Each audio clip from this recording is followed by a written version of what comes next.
नमस्कार, स्वागत है आपका। मैं हूं आपके साथ अमित गर्ग शुक्ला। यहाँ कोई अजर अमर होकर नहीं आया, लेकिन जब कोई नहीं रहता तो आंखें नम हो जाती हैं। राजू श्रीवास्तव का यूं चले जाना हर किसी के चेहरे पर मायूसी दे गया। कॉमेडी जगत में खालीपन है जिसे शायद ही अब कभी भरा जा सकेगा। परिवार गमजदा है और फैंस के चेहरों पर एक उदासी उतर आई है।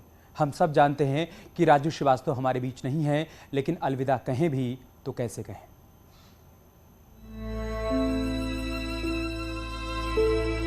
कॉमेडी का किंग, जिसके मंच पर आते ही सामने बैठे पब्लिक लहालोट हो जाती, उसका यूं जाना हर किसी की आंखें नम कर गया।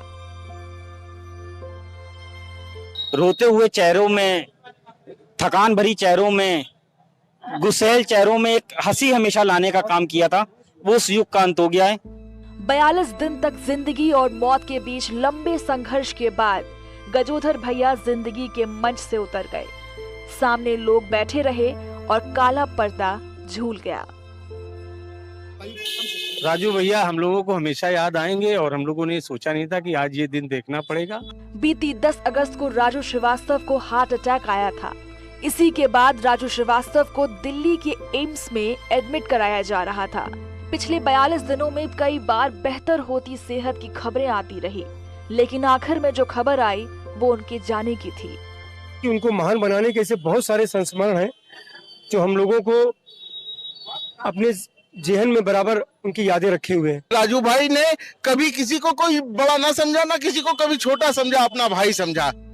10 अगस्त को जब राजू श्रीवास्तव को दिल का दौरा पड़ा तो वो ट्रेडमिल पर वर्कआउट कर रहे थे। इस दौरान सीने में दर्द उठा, वो नीचे गिर गए। आनन फानन में राजू श्रीवास्तव को अस्पताल ले जाया गया। तब किसे पता था अब राजू श्रीवास्तव कभी नहीं उठेंगे, कभी नहीं हंसाएंगे। और जिस तरीके से वो लोगों की मिमिक्री करते थे और हंसाते थे, आज वाकई वो सबको रुला कर चले गए।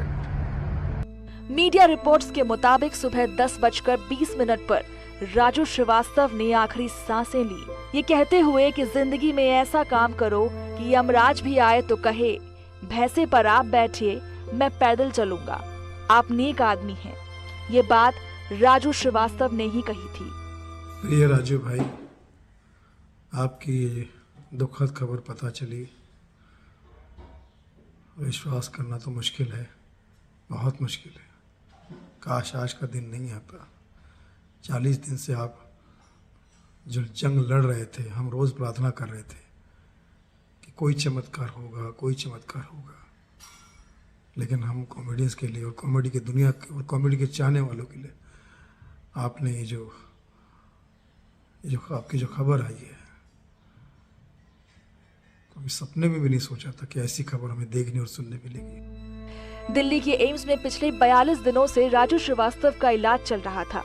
इस दौरान उनके फैंस सेहत में सुधार की प्रार्थना कर रहे थे, इंतजार कर रहे थे कि सेहत में सुधार की खबर आएगी। लेकिन जब खबर आई तो रुलाने वाली थी। इसकी उम्मीद शायद ही किसी को थी। स्ट्रगल साथ किया हम लोगों ने। मुंबई शहर पहले बंबई हुआ करता था, तब का साथ रहा 30 साल, साथ में मकान खरीदा। हम लोगों के जीवन के स्ट्रगल साथ शुरू हुई थी और अब आगे हम लोग बढ़ते भी गए साथ। बिटिया से उनकी पिछले हफ्ते बात हुई थी कि कहा पापा वेंटिलेटर से ठीक होंगे, और आंख खोल दी है। लेकिन ईश्वर की न शराब न सिगरेट कुछ नहीं पीते थे, हेल्थ फ्रीक थे। ईश्वर की क्या मंशा कुछ पता नहीं है। जो एक खबर जो आई है इतनी शॉकिंग रही कि मैं बता नहीं सकता हूँ। राजू श्रीवास्तव के जाने से हर कोई दुखी है, क्या अभिनेता और क्या राजनेता। जब सदन में इस बात की सूचना मिली तो समस्त विधायकों में शोक की लहर छा गई। बहुत अच्छे अभिनेता थे, हास्य कलाकार थे। उन्होंने कभी भी अपने वीडियोज में और स्टेज शो में गांव गंवाई भाषा को नहीं भूला। राजू जी जैसा व्यक्तित्व होना बहुत कठिन है। मैं तो तब से जानता हूं जब से करियर शुरू हुआ था। वो सरलता और एक प्रतिष्ठा प्राप्त कर लेने के बाद में भी वही सरलता बरकरार रही। करीब 30 साल तक अलग अलग कैरेक्टर कर लोगों को हंसाने वाले गजोधर भैया के कैरेक्टर के जरिए लोगों को गुदगुदाने वाले राजू श्रीवास्तव अब हमारे बीच नहीं हैं। यही एक सत्य है। एक सत्य ये भी है कि राजू श्रीवास्तव का लखनऊ से गहरा नाता था। Bureau report, news 18। Raju Srivastava की नेकदिली से जुड़े असंख्य किस्से हैं, कितनी ही कहानियां भी हैं। कोरोना काल में राजू श्रीवास्तव ने अनाथ हो गई 2 बच्चियों को गोद लिया था। राजू श्रीवास्तव के निधन पर दोनों बच्चियों ने दुख जताया है। खुशी, पता चला होगा आपको राजू श्रीवास्तव जी नहीं रहे। हाँ। क्या कहना है आपका, क्या भाव है आपका? दुख है कि वो अभी इस दुनिया में नहीं रहे। हमारे मम्मी पापा नहीं रहे, हम अनाथ हो गए। उन्होंने हमारा सपोर्ट किया, हम लोग आर्थिक मदद भी की। आज फिर से ऐसा लग रहा है कि हम दोबारा अनाथ हो चुके हैं। मैं आपकी भावनाओं को समझ सकता हूँ। आप कुछ ऐसा बताइए जो याद हो, आप कभी मिलने गए बॉम्बे, कैसे उन्होंने बात की, अब्दुल क्या कहा, कुछ उनकी यादें आपके जहन में है? हाँ, उन्होंने हमें कुछ चुटकुले भी सुनाए थे। उन्होंने हमारे साथ बैठ के खाना खाया और ऐसे बहुत सी बातें की जिससे कि हमारा मन खुश हो सकता है। माँ बाप के ना रहने पे जो दुख होता है वो तो होता है। क्या राजू श्रीवास्तव जी के ना रहने पे बहुत दुख है आप लोगों को? हाँ है, दुख है। बहुत दुख है कि उन्होंने हमारी बहुत मदद की और उसमें भी वो अब नहीं रहे। आप किस क्लास में पढ़ते हैं? 4th। अरे क्या कहना चाहते हैं? राजू जी का पता चला आपको, अंकल का भी? हाँ, क्या कहोगे आप? मुझे बहुत दुख हो रहा है कि वो अब चले गए हैं। पहले हम लोग मम्मी पापा चले गए थे तब हम लोग अनाथ थे। राजू श्रीवास्तव अंकल ने हम लोग का सहारा बढ़ाया, हम लोग की हेल्प की। आज वो भी चले गए तो हम लोग फिर से अनाथ हो गए हैं।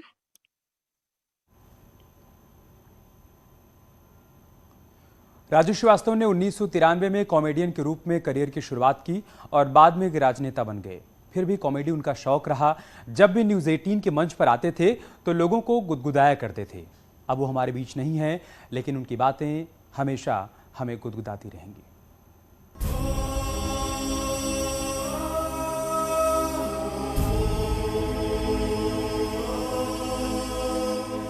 देखिए, कोरोना काल में तो सबकी हालत खराब थी।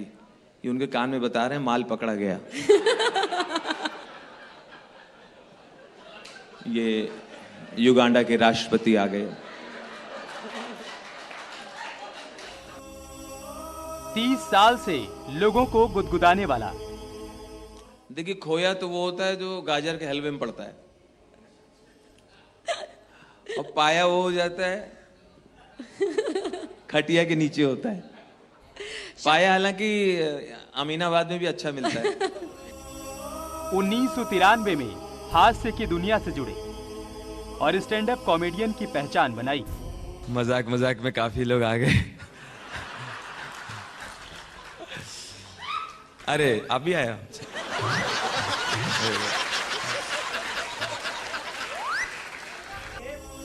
राजू श्रीवास्तव ने अपने सफर में कल्याण जी आनंद जी, बप्पी लाहिड़ी और नितिन मुकेश जैसे कलाकारों के साथ भारत और विदेश में काम किया। राजू अपनी अच्छी मिमिक्री के लिए जाने जाते हैं। ये लॉकडाउन में नेताजी क्या बोले पता है? क्या? लॉकडाउन में, अब आप लोग लॉकडाउन परेशान हो गए, लॉकडाउन परेशान हो गए। इस लॉकडाउन से फायदा भी हुआ। इस लॉकडाउन में हमारा लड़का अखीस, शिवपाल, हम साथ में बैठे, साथ में खाना खाए, साथ में नाश्ता किए। जब साथ में बैठे तब पता चला अखिलेश भी अच्छा लड़का है।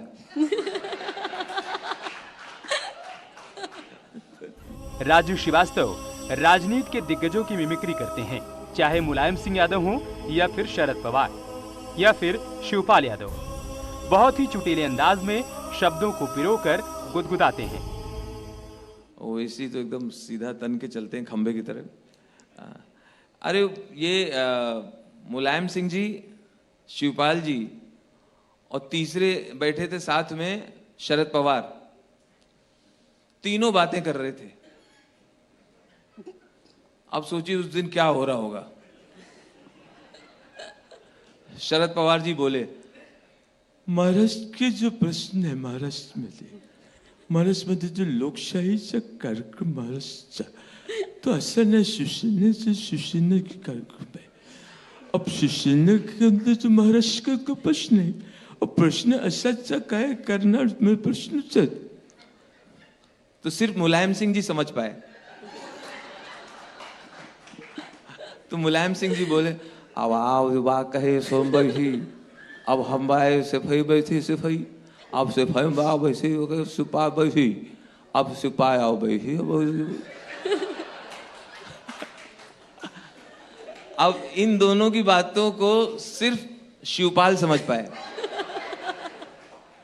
फिर शिवपाल बोले, जो कह रहे ठीक है, अब आप बोल रहे कुछ बोले हैं, अच्छा है आप वो बात कर रहे हैं जो बोल रहे हैं।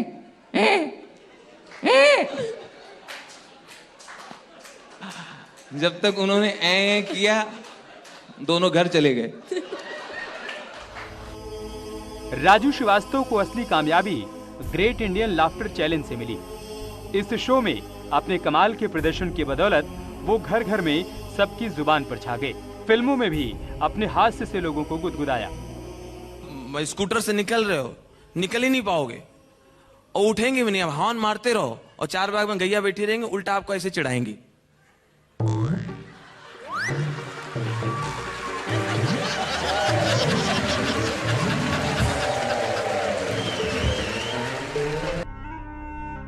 राजू श्रीवास्तव ने बिग बॉस 3 में भी हिस्सा लिया।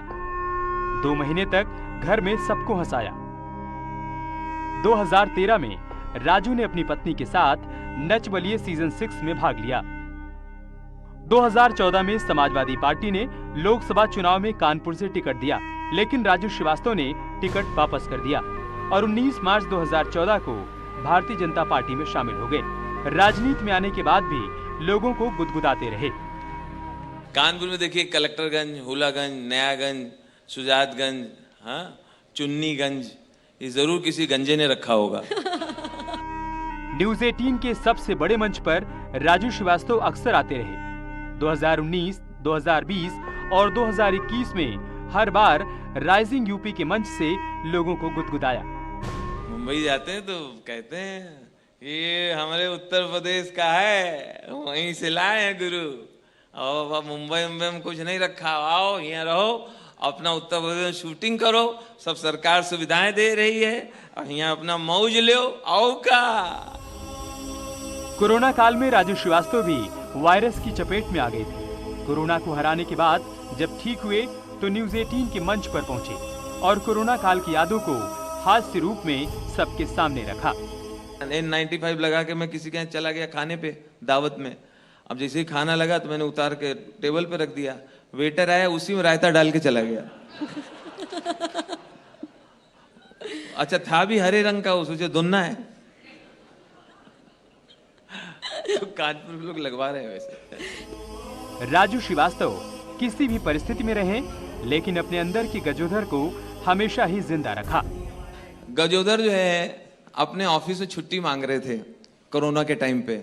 साहब 2 दिन छुट्टी दे दीजिए साहब, 2 दिन का छुट्टी दे दीजिए, 1 महीने में आ जाएंगे। क्या मतलब 2 दिन छुट्टी 1 महीने में आओगे? पागल है? नहीं साहब, गलत ना समझिए साहब, आप छुट्टी देंगे तो पहले घर जाएंगे साहब, 14 दिन वहां क्वारंटीन रहेंगे, फिर लौट के आएंगे, 14 दिन यहाँ रहेंगे साहब, 1 महीने में ज्वाइनिंग साहब कर ही लेंगे। काहे गलत समझ रहे हैं?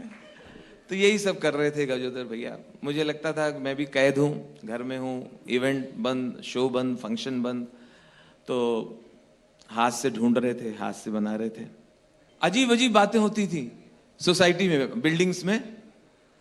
राजू भैया फर्स्ट फ्लोर पे 2, अच्छा, सेकंड फ्लोर पे 1 और बी विंग में भी 2। क्या? कोरोना के मरीज। तो ऐसे डर डर के बताते भैया बगल वाली बिल्डिंग में भी 1 है। तो हमने कहा वो पोस्टर तो नहीं लगा है? पोस्टर उनकी पत्नी नोच दी ने, कह रहे पोस्टर से बदनामी हो रही है। तो ये सब बड़ी दिक्कत होती थी। पहले तो लोग गाते थे ना, बम्बई से आया मेरा दोस्त, दोस्त को सलाम करो। आजकल क्या गा रहे हैं? बम्बई से आया मेरा दोस्त, पुलिस को इन्फॉर्म करो। कॉमेडी की दुनिया के गजोधर भैया के दिल में कानपुर हमेशा बसता है। कहीं भी जाते थे कानपुर का जिक्र अपने अंदाज में किया करते थे।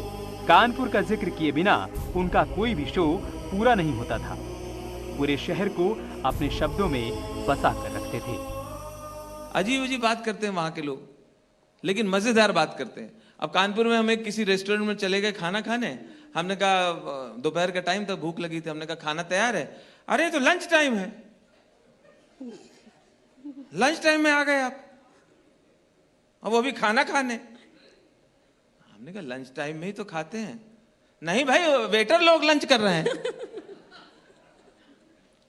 तो हमने कहा तुम मैनेजर को बोला, मैनेजर तो परस रहे हैं। हमने मालिक कहां, वो खा के मेज के नीचे लेटे हैं। लंच टाइम में चले आए, बताइए। हमने लंच टाइम में लंच नहीं देते। आप भैया देखिए, हम समझ गए आप टेलीविजन में आते हो, राजू हो, हम पहचान लिया आपको। आप देखिए लंच करना है तो आप ऐसा करो, सवेरे सवेरे 6-7 बजे आ जाओ, कोई होगा भी नहीं, बढ़िया लंच करा देंगे। और आधा 1 घंटे अगर रुक गए तो लगे हाँ डिनर भी निपटा देंगे। सबको गुदगुदाने वाला कॉमेडियन, राजनीति में भी रहकर हास्य का साथ न छोड़ने वाले राजू श्रीवास्तव की बीमारी की खबर जब सामने आई तो सबकी आंखें नम हो गईं। उनकी जिंदगी के लिए लोग हवन पूजन करने लगे, दुआओं का दौर भी चलने लगा। अस्पताल से जब ठीक होने की खबरें आती थीं तो दिल खुश हो जाता था, लेकिन जब डॉक्टर हालत नाजुक होने की बात कहते थे तो प्रशंसकों का दिल धड़कने लगता था। और इसी उधेड़ बुन के बीच एक खबर ने सबको मायूस कर दिया है।